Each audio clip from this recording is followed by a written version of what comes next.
જમ્મુ કાશ્મીરના પહેલગામમાં થયેલા આતંકવાદી હુમલાને લઈને સમગ્ર દેશભરમાં પોલીસ તંત્ર એલર્ટ બન્યું છે। ત્યારે વડોદરા શહેરમાં કોઈ તિખડખોર દ્વારા શહેરની શાંતિને પલીતો ચાપવાનો પ્રયાસ કરવામાં આવ્યો છે।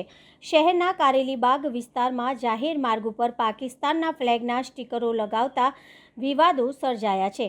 જોકે આ બાબતની જાણ થતાં સામાજિક કાર્યકર અતુલ ગામેચી દ્વારા તાત્કાલિક પોલીસ કંટ્રોલ રૂમને જાણ કરવામાં આવતા પોલીસ ઘટના સ્થળે આવી પહોંચી હતી અને આ આગળની કાર્યવાહી હાથ ધરી હતી। જમ્મુ કાશ્મીરના પહેલગામમાં થયેલા આતંકવાદી હુમલામાં 28 જેટલા નિર્દોષ નાગરિકોના મોત થયા છે। આ ઘટનાએ સમગ્ર દેશભરમાં ચર્ચા જગાવી મૂકી છે। ત્યારે પોલીસ તંત્ર પણ સજાગ બન્યું છે। તકેદારીના પગલાં લેવામાં આવી રહ્યા છે। જેવામાં વડોદરા શહેરમાં શાંતિ ડહોળવાનો પ્રયાસ કરવામાં આવી રહ્યો છે। મંગળવારે વડોદરા શહેરના કારેલીબાગ વિસ્તારમાં આવેલ સાઈબાબાના સોસાયટી પાસે અંબિકા વિદ્યાલય નજીક વાઘેશ્વરી સોસાયટી તરફના મુખ્ય માર્ગ ઉપર કોઈ તત્વો દ્વારા પાકિસ્તાનના ફ્લેગના સ્ટીકરો રોડ ઉપર ચોંટાડતા વિવાદ સર્જાયો છે। આ બનાવની જાણ થતાં સામાજિક કાર્યકર અતુલ ગામેચીએ ઘટના સ્થળે પહોંચ્યા અને તાત્કાલિક આ બાબતની જાણ પોલીસ કંટ્રોલ રૂમને કરવામાં આવી હતી, જેથી તાબડતોબ પોલીસ ઘટના સ્થળે આવી પહોંચી હતી અને આ પાકિસ્તાનના ફ્લેગના સ્ટીકરો લગાડનાર તત્વોની શોધખોળ હાથ ધરી છે। જમ્મુ કાશ્મીરના પહેલગામમાં આતંકવાદી હુમલો થયો હતો।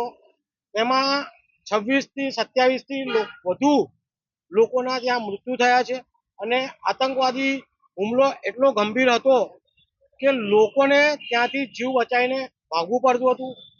હાલ વડોદરા શહેરના કારેલીબાગ વિસ્તારમાં વાઘેશ્વરી સોસાયટીની અંબિકા વિદ્યાલય પાસે પાકિસ્તાનના ધ્વજના સ્ટીકરો રોડ પર લગાવવામાં હતા અને એક જાતનો વિરોધ કરવામાં આવ્યો હતો। વડોદરા શહેર સંસ્કારી નગરી, શાંતિપ્રિય નગરી છે, વિરોધ કરવાનો તમામને હક છે, પરંતુ ક્યાંક વડોદરા શહેરમાં અશાંતિ ન ફેલાય તેના માટે વડોદરા શહેરની જનતાએ જાગૃત રહેવું પડશે।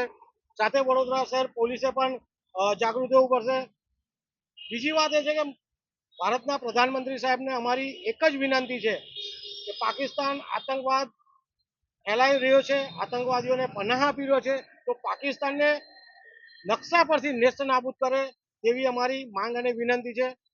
વડોદરા શહેરમાં આજે કંટ્રોલ રૂમમાં જાણ કર્યા બાદ કારેલીબાગ પોલીસ સ્ટેશન આવી ગઈ હતી અને તમામ ધ્વજ જે ચોંટાડેલા હતા ઉખાડી લેવામાં આવ્યા હતા।